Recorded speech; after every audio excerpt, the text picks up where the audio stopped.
Good morning વાલા વિદ્યાર્થી મિત્રો. દોસ્તો, અગેઇન રાણીપ વિસ્તારની અંદર કોઈ પણ સ્કૂલ હોય એનો પહેલો વિદ્યાર્થી, પહેલો નંબર લાવવાનો વિદ્યાર્થી આપણા ટ્યુશનનો છે.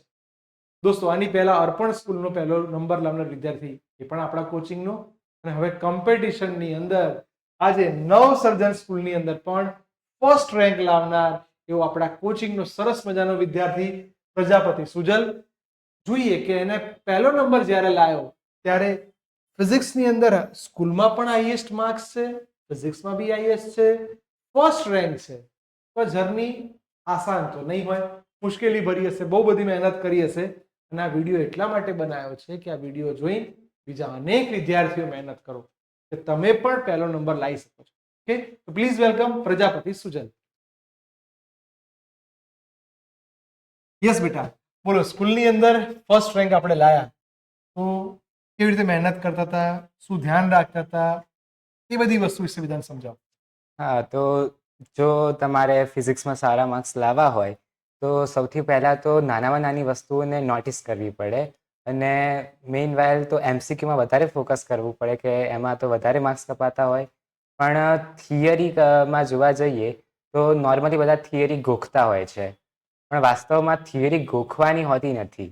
તે થિયરી જો તમારે તૈયાર કરવી હોય તો થિયરીને જે મેઇન એનું સમજવાનો ભાવાર્થ હોય એ સમજવાનો હોય છે, અને એને સમજીને પોતાની વાક્ય રચના મુજબ એને લખવાની હોય છે. અને સૌથી વધારે ઇમ્પોર્ટન્ટ એ છે કે તમે થિયરીને કેટલી વાર લખી છે. મનન સર અમને બે વાર અઠવાડિયામાં જે એક્ઝામ લેતા હતા એમાં થિયરી તો કેટલી વાર અમે લખી દીધી, અને જેને કારણે થિયરીમાં માર્ક્સ કપાવવાના તો કોઈ ચાન્સ જ હતા જ નહીં. પણ થિયરીમાં જો તમારા માર્ક્સ કપાય તો મેઇન તો જે થિયરીની અંદર સૂત્રાત્મક વસ્તુઓ હોય એની અંદર ક્યાંક તમે જો મિસ્ટેક કરો તો એમાં કપાય એવું હોઈ શકે છે. બહુ સરસ વાત કરી. જો દોસ્તો, આપણે જે વાત કરીને તમારે ખરેખર નોટિસ કરવા જેવી છે કે થિયરી ગોખે નહીં ચાલે. સમજ્યા પછી તમારે એને એક બે વાર લખી દેવી જોઈએ, કારણ કે કોઈ પણ એમસીક્યુ હોય એના કન્ટેન્ટ ઉપર ભાર મૂકો. વાત એ જ કરી છે કે થિયરી ગોખવા કરતા એનું કન્ટેન્ટ સમજી લો. એક થિયરી આવડશે તો એના જેવા ઢગલો એમસીક્યુ હશે પણ તમે સોલ્વ કરી શકશો. Okay, wish you all the best.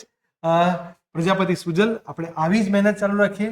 સ્કૂલમાં તો ફર્સ્ટ છીએ જ, પણ હવે આવનારા સમયમાં ધોરણ 12 JEE નીટ જેવી એક્ઝામમાં પણ સમગ્ર રાણીપ અને ન્યૂ રાણીપમાં બી આપણે પહેલો નંબર લાવીએ એવા ઓલ ધ બેસ્ટ વિશેસ તમારી જોડે છે. Okay, thank you so much બેટા.